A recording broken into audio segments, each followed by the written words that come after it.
Astro divine நேயர்களுக்கு வணக்கம். இந்த ஒரு இன்ட்ரெஸ்டிங்கான கான்வர்சேஷன்ல நம்ம கூட தெய்வீக ஜோதிடர் ஏஆர் பாலகிருஷ்ணா ரெட்டி சார் இருக்காரு. சார் வணக்கம் சார். குரு பிரம்மா, குரு விஷ்ணு, குருதேவோ மகேஸ்வரக, குரு சாட்சாத் பரபிரம்மா, தஸ்மை ஸ்ரீ குருவே நமக. என் அன்பு ஆஸ்ட்ரோ டிவைன் நேயர்களுக்கும் என் அன்பு சகோதரருக்கும் என் அன்பு வணக்கங்கள். சார், சனி வக்ர பயிற்சி அப்படின்றத சொல்றாங்க. அப்படின்னா என்ன? இது வரைக்கும் சனி பகவான் பல்வேறு விஷயங்கள் பண்ணி நம்ம பார்த்துருக்கோம். அவர் நார்மலாக வரும்போதே மக்கள்லாம் அவர் வக்கரமாக இருக்காருன்றத சொல்லுவாங்க. இப்போ வக்ர பயிற்சியில் வரான்ற போது அவர் எப்படி இருப்பார்ன்ற ஒரு கேள்வி வருது. அதான் 7.5 சனி, அஷ்டம சனி, அர்த்தாஷ்டம சனி, கண்டக சனி, சனி மகாதிசை அப்படின்னு பல்வேறு ரூபத்தில் சனீஸ்வரர் ஜாதகத்தில் இருக்கார். சனீஸ்வரர் வக்ரம் எதற்காக அடைகிறாரு அப்படின்னா, சனியினது 3ஆம் வீட்டிலிருந்து 5ஆம் வீட்டு வரைக்கும் நம்ம செவ்வாய் கடக்கும் காலத்தில் சனி வக்ரன் ஆயிடுவார்.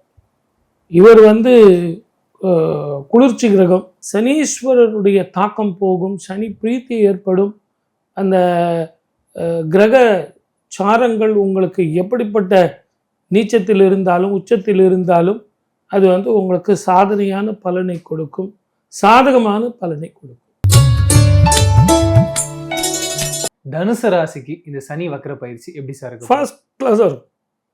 4ஆம் இடத்துல அர்த்தாஷ்டமி சனியாக இருக்கார். ஆனால் அவர் போய் 3ஆம் இடத்தை பார்க்குறார், பராக்கிரமஸ்தானத்தை பார்க்குறார். இங்கே 2ஆம் இடத்துக்கு ராகு வரப்போகிறார். மிக கவனமாக இருக்கணும். வேற்றுமொழி இனத்தவர்களோடு மிக கவனமாக இருக்கணும், சர்வ ஜாக்கிரதையாக இருக்கணும், நிதானமாக இருக்கணும். ஆகிய உங்களை பொறுத்த வரைக்கும் நான் சொல்கிறது என்னென்னா, பயணத்தில் கவனமாக இருங்க, வேற்றுமொழி இனத்தவர்களோடு கவனமாக இருங்க, கொடுக்கல் வாங்கல் வச்சுக்காதீங்க, தேவையில்லாத பிரச்சனைகளை தலையிடாதீங்க, கையெழுத்து போடுறது, ஜாமீன் கையெழுத்து கொடுக்கறது, வாக்கு கொடுக்கறது, இதிலெல்லாம் கவனமாக இருங்க. உங்களுடைய பூர்வீக சொத்துக்கள் பிரச்சனைகள் தீரும். தான தர்மங்கள், கோவில் குளங்கள், காசி, ராமேஸ்வரம், கயா அப்படின்னு ஊருக்கெல்லாம் போயிட்டு வர்றது, தர்ப்பணம் பண்ணணும், தாராளமாக தர்ப்பணம் பண்ணுறது, இதெல்லாம் அற்புதமான பலனை கொடுக்கும். பேரும் புகழும் கிடைக்கும். தர்ம காரியங்களில் தலைவராக தேர்ந்தெடுக்கிறது, அதில் போய் நீங்கள் உறுப்பினராக ஆகுது அப்படின்னு உங்களுக்கு சுப பலன்கள் கைகூடும். நல்லாயிருக்கும். சரி, இந்த காலகட்டங்களில் கடன் வாங்கலாமா, கடன் கொடுக்கலாமா? கண்டிப்பாக இவங்களுக்கு கடன் அவ்வளோவா சேராது. ஏன்னா இவங்க கையில் எப்பவும் இருப்பு இருக்கும். அதே நேரத்தில் இவங்களுக்கு கடன் வருது அப்படின்னா பெரிய சொத்துக்கள் வாங்குவாங்க. ஓகே, ஒரு பெரிய பெரிய சொத்துக்கள், ஸ்திர சொத்துக்கள் வாங்குவாங்க. இவங்களுக்கு அடிப்படை பிரச்சனைகள்லாம் எதுவும் வராது. உடல் ஆரோக்கியத்தில் இடுப்புக்கு கீழே கொஞ்சம் பார்த்துக்கணும். கால் வலி, மூட்டு வலி, தைஸு, தசப்பிடிப்பு, இரவில் கால் அப்படியே இழுத்து வருது, நரம்பு இழுத்து வருது, அது மட்டும் கவனமாக இருக்கணும். மற்றபடிக்கு இவங்க ஓகே தான். அந்த வாக்கில் கவனமாக இருக்கணும். எதையுமே டோன்ட் கேர் அப்படிங்கிற கேரக்டர் எல்லாமே ரஜினிகாந்த் மாதிரி தான்.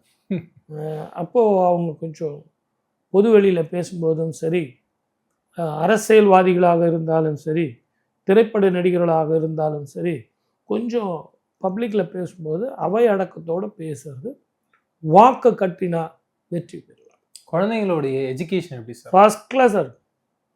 அவங்களால உங்களுக்கு நிறைய வருமானங்கள் வரப்போகுது, அவங்களால உங்களுக்கு நிறைய செலவுகளும் வரப்போகுது.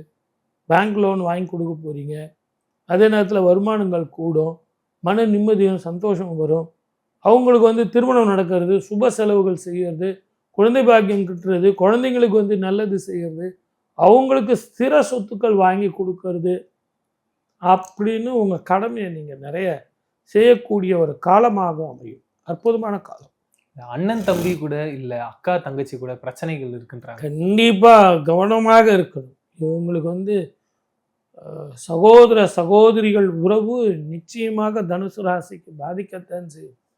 அது காரணம் என்னன்னா, அந்த அன்பினால், அந்த பாசத்தினால், எனக்கு கூட வேணாம் எல்லாரும் வச்சிங்க அப்படின்வாங்க. ஆனால் அதை புரிஞ்சுக்கிற தன்மை யாருக்கும் இல்லை. அதனால பிரச்சனைகள் வரும். மிக கவனமாக இருக்கும். நிறைய விஷயங்கள் பேசணும் சார். மீண்டும் சந்திப்போம். நன்றி. சனீஸ்வரர் வக்ரம் எதற்காக அடைகிறாரு அப்படின்னா, சனியினது 3ஆம் வீட்டிலிருந்து 5ஆம் வீட்டு வரைக்கும் நம்ம செவ்வாய் கடக்கும் காலத்தில் சனி வக்ரன் ஆயிடுவார். இவர் குளிர்ச்சி கிரகம். செவ்வாய் வந்து வெப்ப கிரகம். இருவருமே குளிர்ச்சியும் வெப்பமும் சேரும்போது அது என்ன பிரச்சனை? பிரளயம் வர்றதுக்கான வாய்ப்புகள். ஓகே. ஐஸ் கட்டி கரையும், கண்டிப்பா. வெயில் அதிகமாக இருக்கும், மழை பிரச்சனைகள் இருக்கும், நீர்நிலைகள் பாதிக்கும், பூகம்பங்கள் உருவாகும், இயற்கை அழிவுகள் இருக்கிறதோட சேர்ந்து போர் பதட்டம் இருக்கும், ஓகே. மத கலவரங்கள், இனக்கலவரங்கள், அதே மாதிரி ஜாதி பேதங்கள் இதெல்லாம் இருக்கும். ஒரு பயணத்தில் வந்து நிம்மதியான பயணங்கள் இருக்காது. அரசியல் போக்குகளே ஒரு மாறுதலாக இருக்கும், ஒரு வைப்ரண்ட்டாக இருக்கும். இப்பேற்பட்ட காலகட்டங்களில் ஏதாவது பரிகாரங்கள் சொல்லி ஏதாவது பரிகாரங்கள் செஞ்சு எங்களை காப்பாற்றிக்க முடியாதான்ற ஒரு கேள்வி மக்கள்கிட்ட இருக்கும். அப்படி ஏதாவது இருக்குங்களா? பொதுவாக சனீஸ்வரர் அப்படின்னா, சனீஸ்வரர் பிரீத்தி என்ன அப்படின்னா, ஊனமுற்றவர்களுக்கு தானம் பண்ணுறது, தர்மம் பண்ணுறது மிகப்பெரிய திருப்பத்தை கொடுக்கும். அதே மாதிரி எள்ளு சாதம், மூட்டை கட்டி தீபம் போடுறது, நல்லெண்ணெயில் தீபம் போடுறது, இதெல்லாம் சனி பிரீத்தி. அதே மாதிரி படிக்கிற குழந்தைங்களுக்கு வந்து நம்ம எவ்வளவு தானம் பண்ணுறோமோ அவ்வளோக்கு அவ்வளோ சனி பிரீத்தி. உடல் ஊனமுற்றவர்களுக்கு நீங்கள் தானம் பண்ணும்போது சனிக்கு வந்து அவருக்கு மற்றொரு பேர் என்னன்னு கேட்டிங்கன்னா முடவன்னு பேர். அந்த முடவன்னு இருக்கிறதுனால அவருக்கு வந்து ஒரு பிரீத்தி ஏற்பட்டு அந்த தாக்கம் வந்து மிகப்பெரிய பிடிப்பு இருக்காது. ஸோ இந்த மாதிரி சின்ன சின்ன தானங்களும் தர்மங்களும் செஞ்சாலே சனீஸ்வரருடைய தாக்கம் போகும், சனி பிரீத்தி ஏற்படும். அந்த கிரக சாரங்கள் உங்களுக்கு எப்படிப்பட்ட நீச்சத்தில் இருந்தாலும் உச்சத்தில் இருந்தாலும் அது வந்து உங்களுக்கு சாதனையான பலனை கொடுக்கும், சாதகமான பலனை கொடுக்கும். அப்படின்னா என்ன? இது வரைக்கும் சனி பகவான் பல்வேறு விஷயங்கள் பண்ணி நம்ம பார்த்துருக்கோம். அவர் நார்மலாக வரும்போதே மக்கள்லாம் அவர் வக்கரமாக இருக்காருன்றத சொல்லுவாங்க. இப்போ வக்கர பயிற்சியில் வரான்ற போது அவர் எப்படி இருப்பார்ன்ற ஒரு கேள்வி வருது.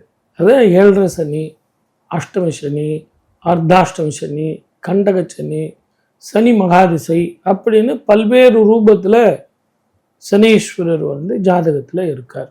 சனீஸ்வரர் வக்கரம் எதற்காக அடைகிறாரு அப்படின்னா, சனியினது 3ஆம் வீட்டிலிருந்து 5ஆம் வீட்டு வரைக்கும் நம்ம செவ்வாய் கடக்கும் காலத்தில் சனி வக்கரன் ஆயிடுவார். இவர் வந்து குளிர்ச்சி கிரகம். சனீஸ்வரருடைய தாக்கம் போகும், சனி பிரீத்தி ஏற்படும். அந்த கிரக சாரங்கள் உங்களுக்கு எப்படிப்பட்ட நீச்சத்தில் இருந்தாலும் உச்சத்தில் இருந்தாலும் அது வந்து உங்களுக்கு சாதனையான பலனை கொடுக்கும், சாதகமான பலனை கொடுக்கும். ஓகே. ஐஸ் கட்டி கரையும், கண்டிப்பாக. வெயில் அதிகமாக இருக்கும், மழை பிரச்சனைகள் இருக்கும், நீர்நிலைகள் பாதிக்கும், பூகம்பங்கள் உருவாகும், இயற்கை அழிவுகள் இருக்கிறதோட சேர்ந்து போர் பதட்டம் இருக்கும், ஓகே. மத கலவரங்கள், இனக்கலவரங்கள், அதே மாதிரி ஜாதி பேதங்கள் இதெல்லாம் இருக்கும். ஒரு பயணத்தில் வந்து நிம்மதியான பயணங்கள் இருக்காது. அரசியல் போக்குகளே ஒரு மாறுதலாக இருக்கும், ஒரு வைப்ரண்ட்டாக இருக்கும். நிறைய விஷயங்கள் பேசணும் சார். மீண்டும் சந்திப்போம். நன்றி. ரொம்ப நன்றி.